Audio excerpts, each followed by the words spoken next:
Pois hoje vamos em 5 de março e a história teima em tentar se repetir.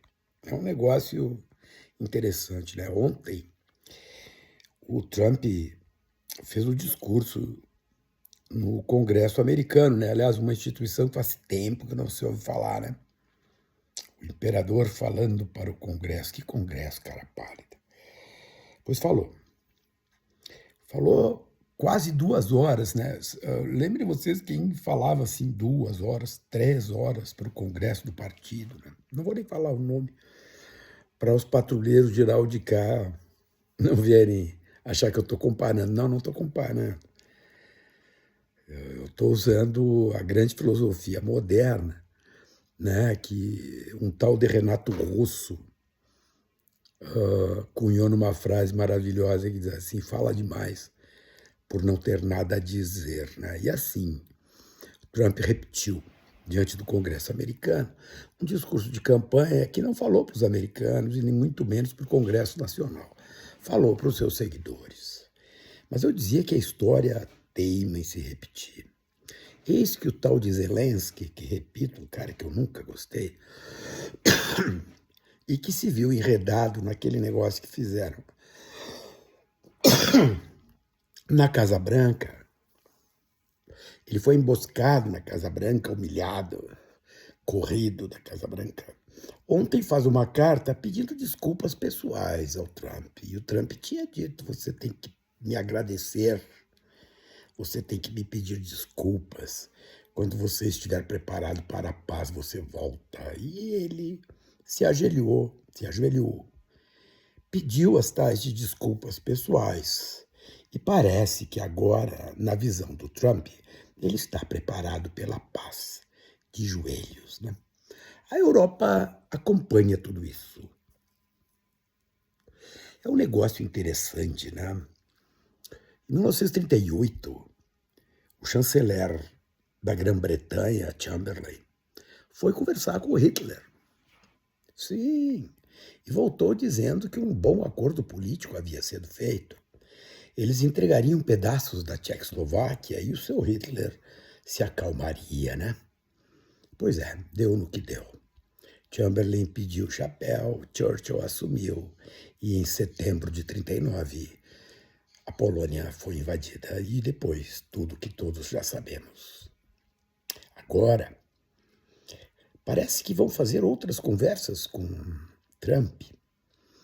O premier, o chanceler da Grã-Bretanha, também já disse que não se faz a paz sem os Estados Unidos, e eles precisam fazer isso. Chamberlain, ou desculpe, o atual premier trabalhista.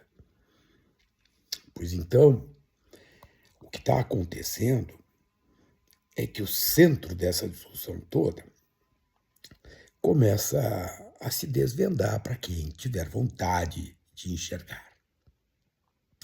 3 impérios rediscutem os domínios do mundo. Será que se repete Guerra Fria ou que nome vai ser dado para este período histórico que começaremos a viver agora? Pois notem que os Estados Unidos assumem diretamente relações com a Rússia, mas é porque ele gosta da Rússia, porque ele quer a Rússia. A Rússia é 1/10 do PIB da Europa. 1/10. A União Europeia tem um PIB 10 vezes superiores ao da Rússia. Mas a Rússia tem relações privilegiadas com a China, que também tem pretensões imperiais. Não esqueçam as questões que envolvem aquele entorno, os mares que estão ali, Singapura, etc. e tal, que a China reivindica para si. O Trump já disse e repetiu ontem no discurso: a Groenlândia nós vamos ter de qualquer jeito. Ele disse isso. O Panamá nós vamos resgatar de volta para nós.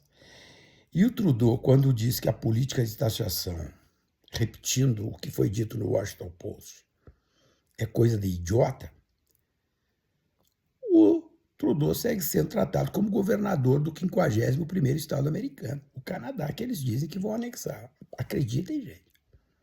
Se alguém acha que Trump é um bufão, é porque também acharam que o Hitler era um bufão.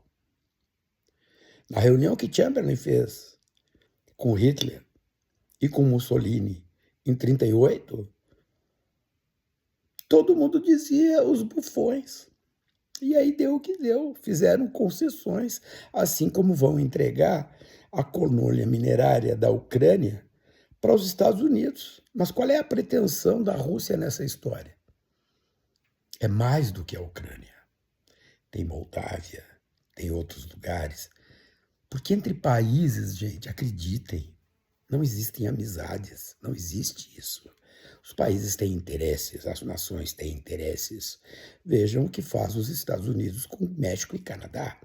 Se juntarmos México, Canadá e União Europeia, por exemplo, nós vamos ter mais ou menos 60% de tudo que os Estados Unidos importam. E olha o que o cara está fazendo. O Lex Luthor,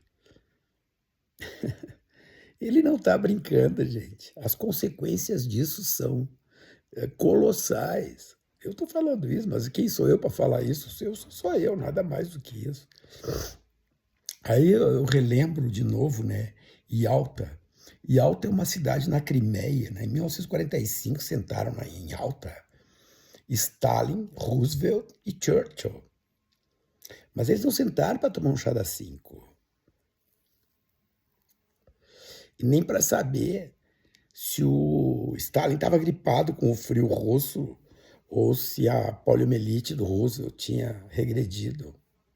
E nem muito menos para perguntar para o Churchill se ele ia ganhar a eleição logo depois, como depois perdeu. Não, não.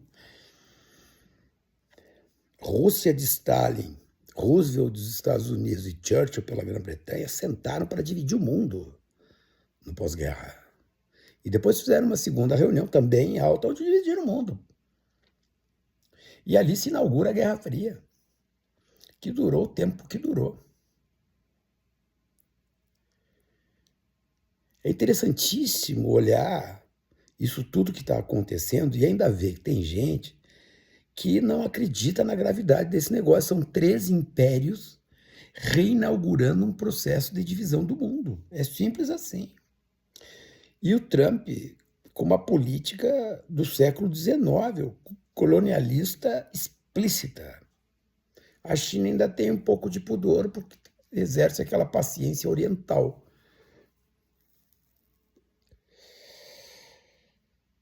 E a Grã-Bretanha foi chutada junto com a Europa.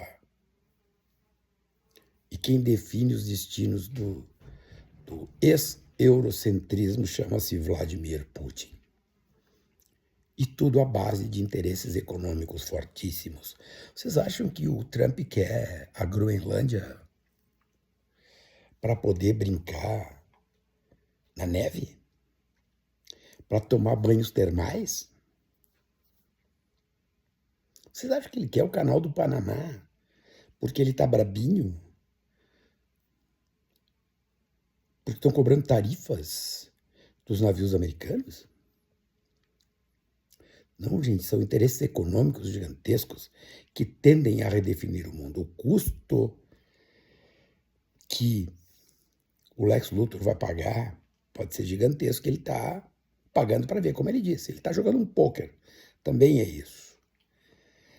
Eu vou dizer para vocês, para encerrar esta fala, muitas vezes voltaremos a falar os 3 impérios. Né? Daqui a 2 anos, 1 ano e pouco, tem eleições de meio de mandato nos Estados Unidos. A única salvação possível para um mundo são é que os democratas consigam derrubar as maiorias republicanas na Câmara e no Senado. Não tem outra chance. E o que esse cara vai fazer para que isso não aconteça, acreditem, não tem limite e nem previsibilidade possível. O agente laranja, o Lex Luthor, o cérebro, o vilão, é muito perigoso. E ele está dando mostras que não vêm de brincadeira.